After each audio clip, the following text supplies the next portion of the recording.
দর্শক, এই মুহূর্তে নির্বাচন কমিশনে আছেন সহকর্মী এস.এম. আরিফ। যুক্ত হচ্ছি তার সাথে। আরিফ, অবশেষে দীর্ঘ প্রতীক্ষার পর সন্ধ্যায় ত্রয়োদশ জাতীয় সংসদ নির্বাচনের তফসিল ঘোষণা করছে ইসি। তো সব মিলিয়ে কি খবর আছে আপনার কাছে, আমাদের জানাবেন।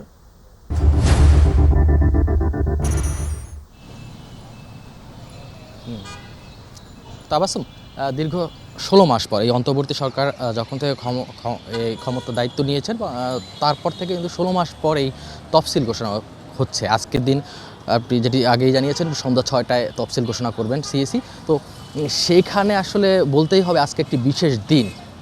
এই সামনের যে ত্রয়োদশ জাতীয় নির্বাচন রয়েছে সেই নির্বাচনের আগে তফসিল ঘোষণা একটি বড় ঘটনা আজকে সেটি হতে যাচ্ছে।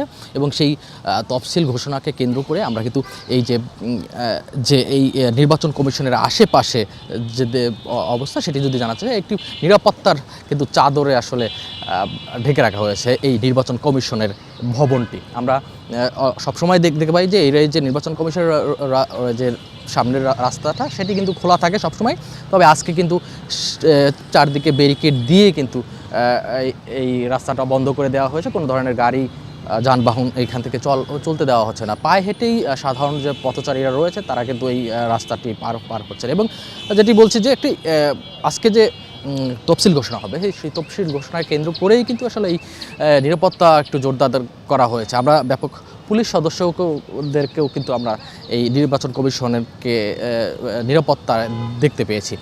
যদি তফসিলের কথা আসে তখন সবাই একটি প্রশ্ন কিন্তু সবসময় আসে যে কবে নাগাদ আসলে ভোটটি হতে পারে, ভোটের দিন কবে নাগাদ হবে। এটি যারা নির্বাচন কমিশনাররা রয়েছেন তাদের অনেকেই কিন্তু বলেছেন 8 থেকে 12 তারিখের মধ্যে, 8 থেকে 12 ফেব্রুয়ারির মধ্যেই নির্বাচনটা সম্ভাব্য ডেটটা হতে পারে। অনেকেই আবার বলছেন যে সেটি 12 তারিখ হতে পারে, কারণ হলো এই কমিশনের কিন্তু আসলে প্রস্তুতির একটি বিষয় রয়েছে।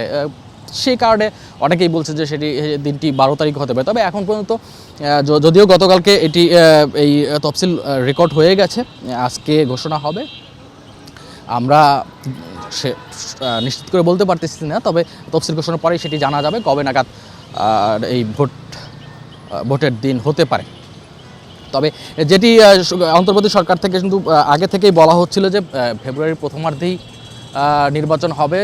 এই নির্বাচনটি যখন অন্তর্বর্তী সরকার গঠন হয়, গঠনের পরে কিন্তু বিএনপি সহ বিভিন্ন দল নির্বাচনের জন্য তাগাদা দিয়েছিলেন।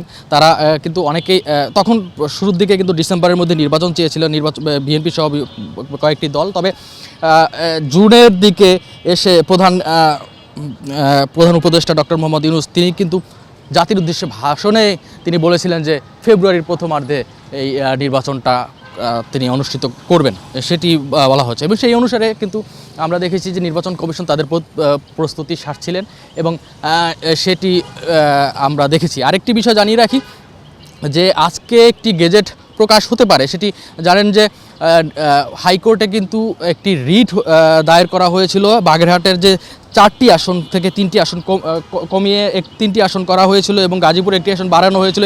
এই যে নির্বাচন কমিশন যে এই সীমানা নির্ধারণ করেছিলেন বা আসন সংখ্যা কমানো সমন্বয় করা, সেই সমন্বয়ের বিরুদ্ধে কিন্তু একটি রিট হয়েছিল। সেই রিটটা কিন্তু প্রথমে হাইকোর্ট রিটটি খারিজ করে দিয়েছিল এবং পরবর্তীতে কিন্তু সেটি আপিল বিভাগে যায়। আপিল বিভাগও কিন্তু হাইকোর্টের যে রায় সেটি বহাল রাখে এবং হাইকোর্ট যখন রায়টি দেয় এই যে বাগেরহাটের যে 3টি না 4টি আসনেই থাকবে এরকম, সেই সময় কিন্তু বলা হয়েছিল যে 24 ঘন্টার মধ্যে, এই রায়ের 24 ঘন্টার মধ্যে গেজেট প্রকাশ করতে হবে নির্বাচন কমিশনকে। তো সেই হিসাবে গতকালকে যেহেতু এই আপিল বিভাগ আবার সেই রায়টি বহাল রেখেছে, সেই হিসাবে কিন্তু আজকের এই 24 ঘন্টা আজকের মধ্যেই কিন্তু আসলে সেই গেজেটটি কিন্তু প্রকাশ করতে হবে নির্বাচন কমিশনকে।